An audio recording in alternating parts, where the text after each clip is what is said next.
आप देख रहे हैं केडी। पूरा जीवन प्रयागराज में बिताया और संस्कृत महाविद्यालय से आचार्य की पदवी ली और प्राध्यापक हुए, बाद में प्राचार्य पद पर रिटायर हुए। मनुष्य रामचरित मानस के किस कांड को सबसे ज्यादा कहे या उसको अपने जीवन में आत्मसार करे, कौन सा है मनुष्यों के लिए जो हितकारी है, वो थोड़ा सा आप बताएं। ये जो कॉन्वेंट की पढ़ाई है, हम अपने संस्कृत साहित्य से या अपनी संस्कृति से अलग होते जा रहे हैं। संस्कृत और अवधि का इतना सुंदर प्रयोग हुआ है श्रीमद् रामचरितमानस में गोस्वामी जी की कृत में कि भाषा का एक प्रकार से मणिकंचन रूप बुंदेलखंड की भाषा है, तो उससे हम अवधि भाषा से बिल्कुल विरत हो रहे हैं। इस प्रकार से हमारी अवधि भाषा लुप्त होती जा रही है। जैसे सांप भी बाहर टेढ़ा मेढ़ा चलता है, लेकिन जब बिल में घुसता है अपने तो सीधा हो जाता है। भी रहे, लेकिन अपने घर में आओ तो कम से कम वैदिक रहे, हिंदू रहे। माता पिता की सेवा नहीं हो रही है, बुजुर्ग पर का उपहास हो रहा है, क्योंकि उसका एकमात्र कारण है कि हम अपनी संस्कृति को भूल रहे हैं। रामचरित मानस पे वो कौन सा कांड है जिसको पढ़ने वाले पढ़े फायदा मिले? उस हम तो सबसे अच्छा समझते हैं अयोध्या कांड।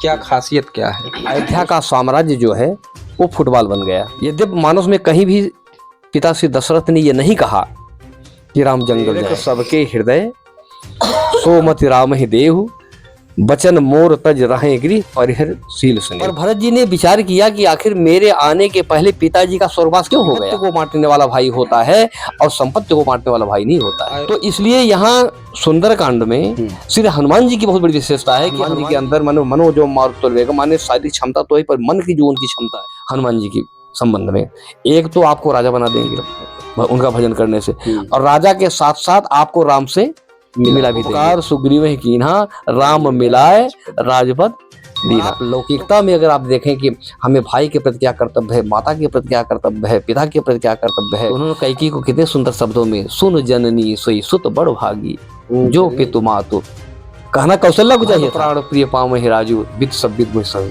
सुन जननी सोई सुत बड़ भागी जो पितु मातु। हनुमान जी के चरित्र को पढ़ने से आप का लौकिक पारलौकिक दोनों सुख बनेगा, और पढ़ने से भी लौकिक सुख दोनों लौकिक और पारलौकिक सुख बन जाएगा। जो माता पुत्र का प्रेम है, जो भाई जो मित्र मित्र का कैसा प्रेम होना चाहिए उस कांड में। नमस्कार दर्शकों, आप देख रहे हैं केडी न्यूज़ सुल्तानपुर चैनल, और हमारी संस्थान के एक सहयोगी संस्थान है अवधि तक।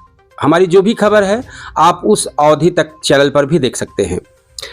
हम इस वक्त आए हैं, एक हमारे पंडित जी हैं जो भागवत कथा रामचरितमानस तुलसीकृत बहुत अच्छी पकड़ है, बहुत अच्छे वक्ता हैं, बहुत अच्छा बोलते हैं। भागवत कथा बहुत ही अच्छी लगती है सुनने में। तो एक उनसे हम संक्षिप्त परिचय के साथ, चूँकि सारी जानकारी उन्हीं के पास है, तो एक संक्षिप्त परिचय के साथ हम चाहेंगे कि आप अपना पूरा परिचय दें संक्षिप्त, और फिर हम आगे चर्चा को बढ़ाते हैं। पहले तो हम सभी को प्रणाम करते हैं और भगवान श्री वासुदेव के चरणों में, राघव सरकार के चरणों में साक्षात दंडोत करते हैं और प्रभु कृपा का अनुभव करते हैं। हमारा परिचय यह है कि हमारा घर सुल्तानपुर ज़िले में कूड़ेभार के पास एक शुक्लहिया ग्राम है, वो हमारा जन्म स्थान है, और हमने पूरा जीवन प्रयागराज में बिताया। और हमने दुर्वासा संस्कृत महाविद्यालय से आचार्य की पदवी ली और वहीं प्राध्यापक हुए, बाद में प्राचार्य पद पर रिटायर हुए। यही हमारा संक्षिप्त परिचय है आप लोगों के मध्य में। क्योंकि आप पहले रामचरितमानस की कथा बहुत अच्छा आप कहते थे, हमने ऐसा सुना है और देखा भी है, और भागवत कथा भी बहुत अच्छी आप कह रहे हैं, श्रद्धालुओं की बड़ी भीड़ देखी जाती है।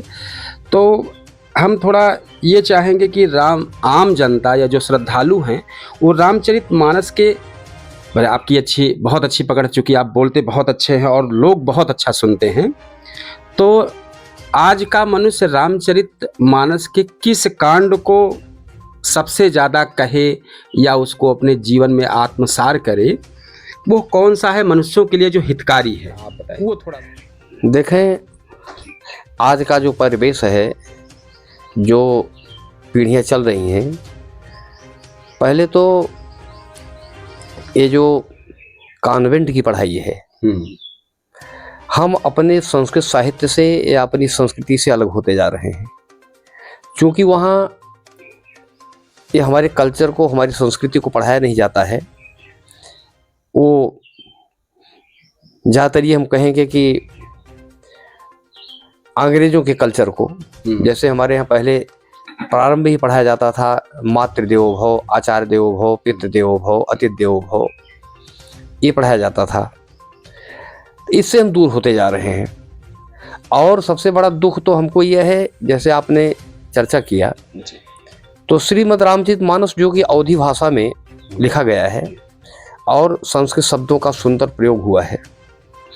संस्कृत और अवधी का इतना सुंदर प्रयोग हुआ है श्रीमद् रामचरितमानस में, गोस्वामी जी की कृत में, कि भाषा का एक प्रकार से मणिकंचन रूप बन गया है। लेकिन आज चाहे हमारे घर की बात हो, चाहे किसी के घर की बात हो, जब वो तथाकथित कॉन्वेंट से आते हैं तो उन्हें बता दिया जाता है कि खड़ी भाषा का प्रयोग करो, या पानी या जल को वाटर बोलो, अंग्रेजी का प्रयोग करो, खड़ी भाषा का प्रयोग करो। हम जाते हैं, हम करते हैं, माने अवधी भाषा एक प्रकार से, जैसे ब्रज भाषा है, अवधी भाषा है, बुंदेलखंड की भाषा है, तो उससे हम अवधी भाषा से बिल्कुल विरत हो रहे हैं, भाषा लुप्त होती जा रही है।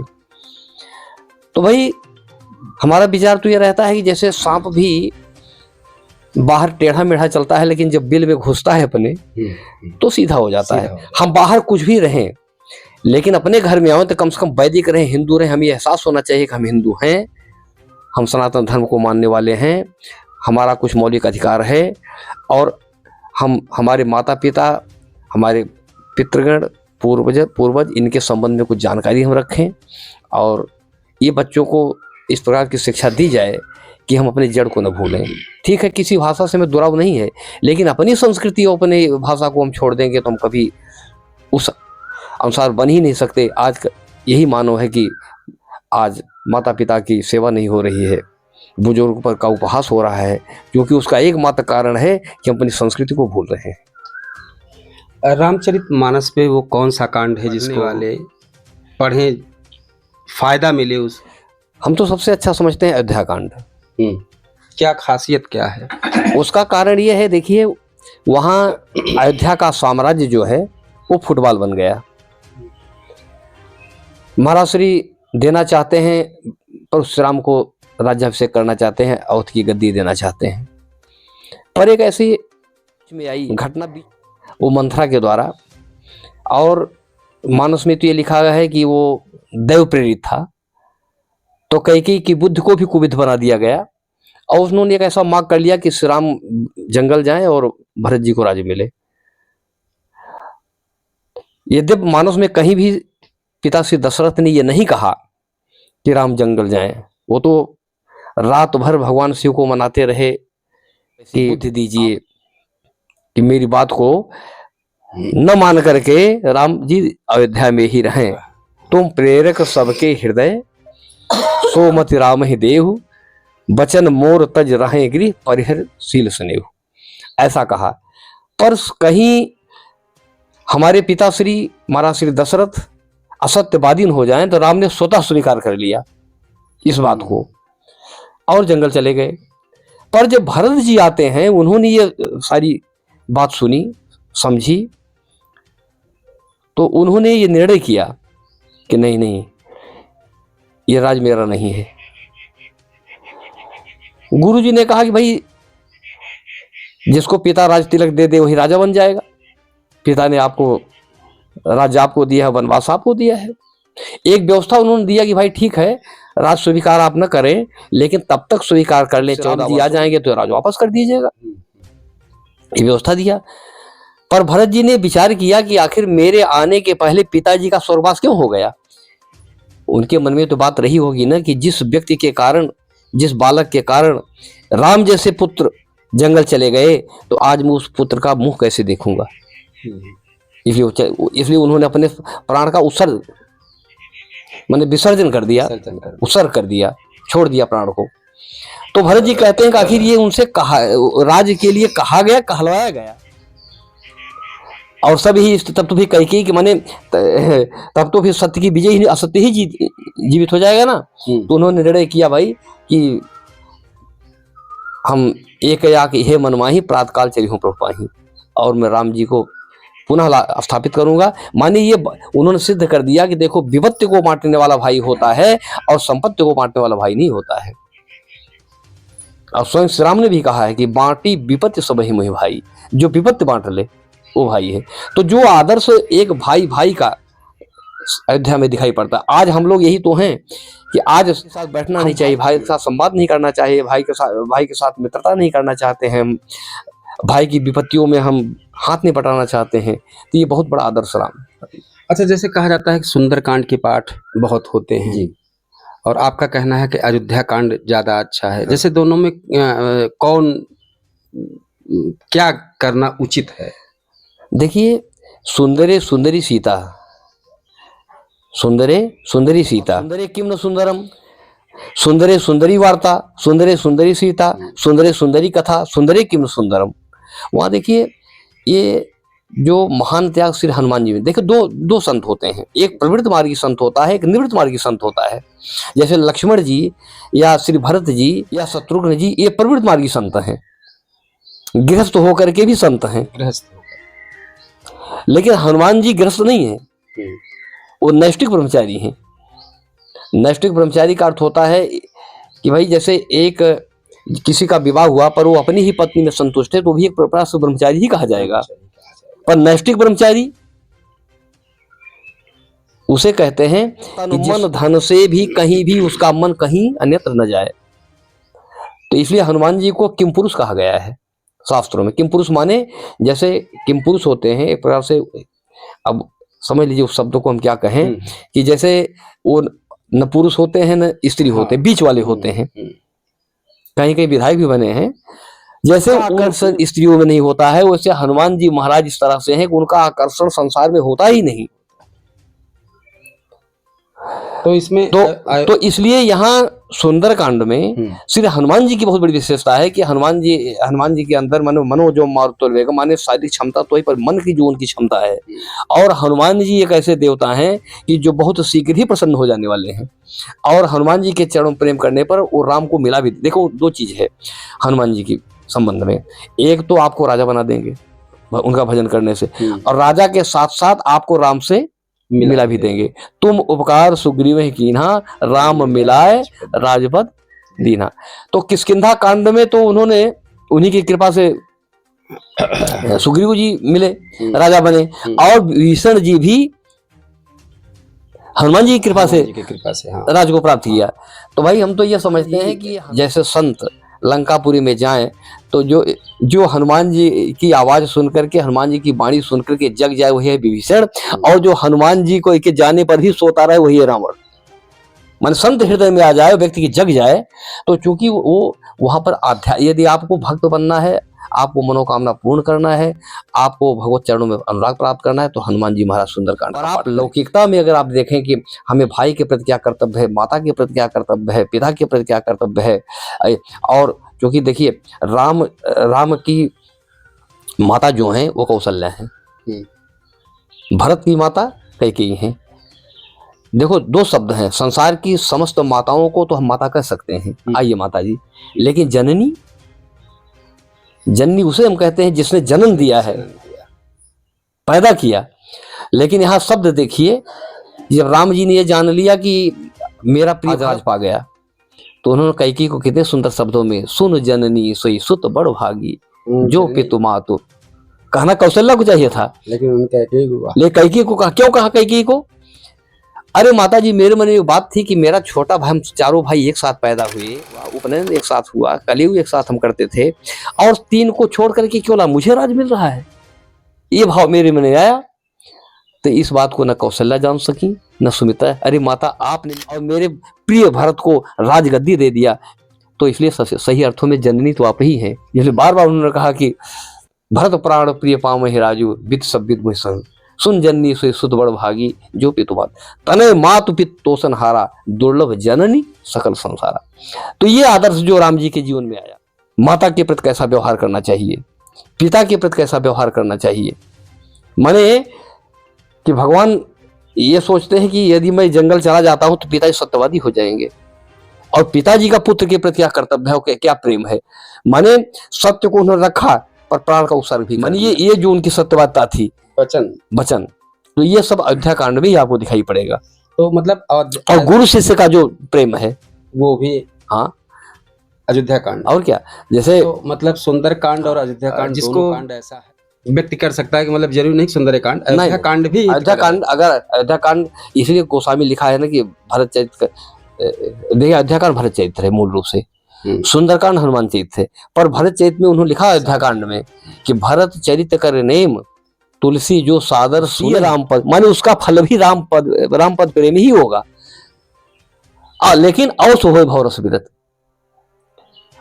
उसको संसार से वैराग होगा। तो हनुमान जी के चरित्र को पढ़ने से आप का लौकिक पारलौकिक दोनों सुख बनेगा, और भरत चरित्र को के पढ़ने से भी लौकिक और पारलौकिक सुख बन जाएगा। तो दोनों कांड हैं अच्छे हैं, हाँ, करने अच्छे, पूरे मानस, हाँ, वो है जैसे हाँ, लेकिन कि जो भ्रातृ प्रेम है, जो गुरु शिष्य का प्रेम है, जो माता पुत्र का प्रेम है, जो भाई, जो मित्र का कैसा प्रेम होना चाहिए, उस कांड में है। साधराज का राम जी के प्रति देखिए अयोध्या कांड, हाँ, माने बड़ वशिष्ठ सम को जग माही, यही सब निपट नीच को नहीं, ते पुण्य लखनऊ ते अधिक मुदित मिले मुन राव, सो सीतापति भजन को प्रकट प्रताप प्रभाव।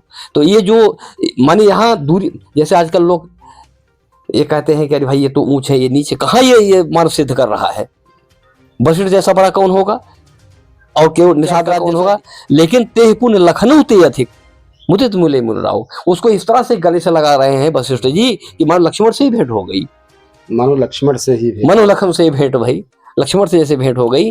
तो इतना जो आदर्श मानस में भरा पड़ा हुआ है, ये तो लोग जो टीका टिप्पणी अल्पज्ञ हैं, उनको न तो शास्त्रों का ज्ञान है, वो किसी एक शब्द को पकड़ लिए और उसी पर क्योंकि आपकी भागवत कथा होती रहती है, उसमें युवा वर्ग भी अब बहुत आ रहे होंगे, तो उनको क्या मैसेज देना चाहेंगे आप?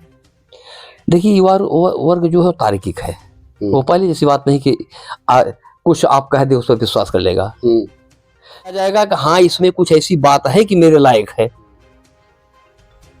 तो युवा वर्ग उसे स्वीकार करता है। तो इस तर्क से, हाँ, लेकिन तर्क से, वो तर्कवादी है, इसलिए उनको इस तरह से बताना चाहिए कि भाई कि देखिए ये अध्यात्म के साथ साथ वैज्ञानिकता भी इसमें है, आधुनिकता भी इसमें जुड़ी हुई है। ये केवल यही बात नहीं कि केवल मात्र आप कथा सुना कर प्रसन्न हो गए, संघ बच गए, चले गए ना, उनके मन में आना चाहिए कि वास्तव में इसको सुनने से हमें क्या मिल रहा है, हमारे जीवन सुधार क्या आ रहा है। जब तक ये नहीं बात, तो युवा वर्ग तो इसमें बहुत ही लालायित है इस चीज को जानने के लिए। और दूसरा, पहले सबकी जुबान पे सनातन धर्म बहुत कम लोग जानते थे, अब एकदम एक तरीके से कहा जा सकता है कि सर पे चढ़ के बोल रहा है। तो जो सनातन धर्म का मूल क्या है, वो दर्शक श्रद्धालु समझ सके। देखिए सनातन, ये सनातन जो है ये अव्यय है, जिसका व्यय नहीं हो सकता। सना का अर्थ हमेशा, तन माने रहे, माने जो सदैव रहे उसको कहते हैं सनातन। तो जो पहले था, आज है और रहेगा, इतना आप समझ लीजिए। जैसे सूर्य नारायण हमारे सनातन है, गंगा जी सनातन है, नर्मदा सनातन है, तुलसी सनातन है, नारायण सनातन है, दुर्गा सनातन है, भगवान शंकर सनातन, हनुमान जी सनातन है। तो ये सब सनातन है। इनसे अलग होकर के, जैसे आप सूर्य नारायण से अलग होकर के कहां जाएंगे आप? परे नहीं रहा जा सकता भाई। या चंद्रमा से आप अलग कैसे हो सकते हैं? गंगा से अलग कैसे हो सकते हैं? तुलसी से अलग कैसे हो सकते? तुलसी में तो आम गुण है ना। आप मानिए तुलसी माता पर उनके गुण को आप देखिए तो आपको माता स्वीकार ही करना पड़ेगा। कोरोना काल में जिन्होंने तुलसी का सेवन किया, कोरोना छू नहीं पाया उनको। आज भी आप तुलसी का सेवन करें, अनंत गुण भरे पड़े हुए हैं, पेट के लिए बहुत फायदेमंद है तुलसी माता। और बुखार में तुलसी माता का सेवन करिए, प्रतिभा को बढ़ा देती है तुलसी माता। तो ऐसे तमाम चीज, पर उनको सनातन में हमने माता कहा, तो भाई उनके गुण को देख करके आपको माता कहना पड़ेगा ना। तो ये सनातन है। तुलसी का बिरवा जहाँ लगा रहता है वहाँ कीटाणु जो हमें अकल्याणकारी कीटाणु तो भाग जाते हैं, तो ये सब सनातन है। जो देखो मंगलकारी होते इसीलिए हमारे यहाँ कहा है गाओ विप्रश्च वेदश्च भी सत्यवाद भी अलब्धे दान से सत्य ते धारित मही। ये 7 ने पृथ्वी को धारण किया है। उसमें कौन कौन से हैं? गाय, ब्राह्मण, वेद, सत्यवादी और दानशीलता, ये सब सनातन के गुण हैं। तो सूर्य नारायण जैसा दानी कौन होगा? क्या आपसे टैक्स लेते हैं? वो हमें उष्मा प्रदान कर रहे हैं, तो दान ही कर हैं? क्या कभी उन्होंने टैक्स मांगा? या कभी परमात्मा ने आपको कुछ दे दिया, जैसे पुत्र कितना भी नालायक हो जाता है तो आप ये कहते हैं कि यार इतना हमारा इतना पैसा फूंक दिया, इतना बन गया, लेकिन कभी आप उस पुत्र से नहीं कहते कि इतना तूने बर्बाद किया तो हमारा पैसा लौटा दीजिए। कहते हो? वो ममता है ना आपके अंदर, कितना भी नालायक हो जाए लेकिन आप उससे ये नहीं कहोगे कि हमारा इतना पैसा, माने आप चिल्लाओगे खूब लेकिन कभी मांगते नहीं हो कि हमारा पैसा वापस करो। तो इसी तरह से परम पिता क्यों है? इसलिए परम पिता वो कहला रहा है कि उसने जो दे दिया उसको मांगता नहीं हो। तो उसी के अंश सूर्य नारायण है, उसी के चंद्रमा है। चंद्रमा शीतलता प्रदान कर रहे हैं, शरद में आपके आतप को, और अग्नि। देखिए 3 ही मूल हैं, कौन?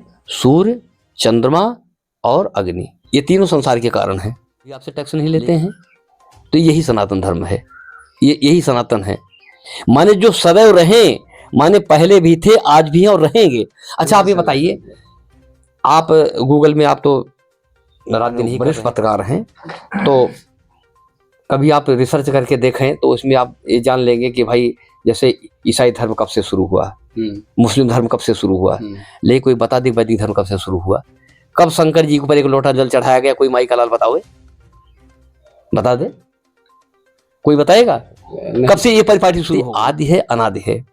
इसीलिए हमारे यहाँ श्रीमद जब गायत्री मंत्र का जो जप करते हैं वहां लिखा हुआ है ओम ऋतन सत्यंचा विदात तुजायत समुद्र जायत समुद्र समुद्रवाद समुद्र जायत अहोरात्राण विद्युत दिशेष मिस्तो बसी सूर्य चंद्र धाता यथा पूर्वम कल्पयत यथा धाता अकल्पयत पूर्वम। माने सृष्टि कब से हुई इसको ब्रह्मा भी नहीं बता सकता है।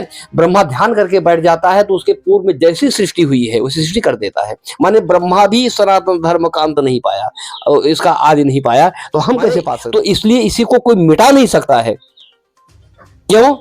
कि जिसका आदि उसका अंत होगा, जिसका आदि नहीं उसका अंत कहां से होगा? हाँ, ह्रास हो सकता है, कमी आ सकती है, पर मिट जाए संभव ही नहीं है। सूरज को कौन मिटाएगा? चंद्र को कौन मिटाएगा? अग्नि को कौन मिटाएगा? गंगा कौन मिटाएगा? नर्मदा को कौन मिटाएगा भाई? तो इस धर्म सनातन, ये सनातन धर्म है। सवाल तो बहुत सारे हैं, हम आपसे केवल लगभग अंत में 2 सवाल। एक, आप जब पढ़ रहे थे तो आकस्मिक कैसे रुझान इस तरीके से हुआ? देखो कहाँ से कैसे? हमारे एक बाबा जी रहे, उनका नाम था श्री राम दुलार जी शुक्ल, उन्होंने हमको प्रेरित किया इस, और कई जगह हमें कथाओं में ले गए। वो हम बहुत बच्चे थे और चारपाई पर बैठ जाते थे, हमसे कहते सुनाओ राम कथा। और श्री जयराम दास जी एक मानव शंका समाधान, उस पुस्तकों को हमने दिया, कहा पढ़ो, और उसे कहते थे हमको सुनाओ, तो प्रेरणादायक वही रहे। तब से धीरे धीरे हमारे मन में ये प्रेरणा हुई। भगवान दया से मैं प्रयाग गया, प्रयाग में श्री जगत गुरु रामानुजाचार्य जी महाराज मिल गए, उनसे मैंने दीक्षा लिया, उन्होंने हमें अध्ययन कराया, बस धीरे धीरे से बढ़ते बढ़ते बढ़ गए, वही मूल कारण था। सवाल तो बहुत सारे हैं और हम इन सवालों को अगले इंटरव्यू में फिर हम आपसे मुलाकात करेंगे, और फिर हम अपने दर्शकों को, आपके श्रद्धालुओं को, आपकी जो अच्छी बातें, चूँकि आपकी भागवत कथा बहुत ही अच्छी है और रामचरितमानस में जो आप प्रसंग किसी भी मुद्दे पे आप बहुत अच्छा कहते हैं, तो श्रद्धालु लोग देखेंगे। हम अगली बार फिर मुलाकात करेंगे और तब तक के लिए हम सभी दर्शकों और सभी श्रद्धालुओं से कहेंगे जय हिंद। आप देख रहे हैं केडी न्यूज।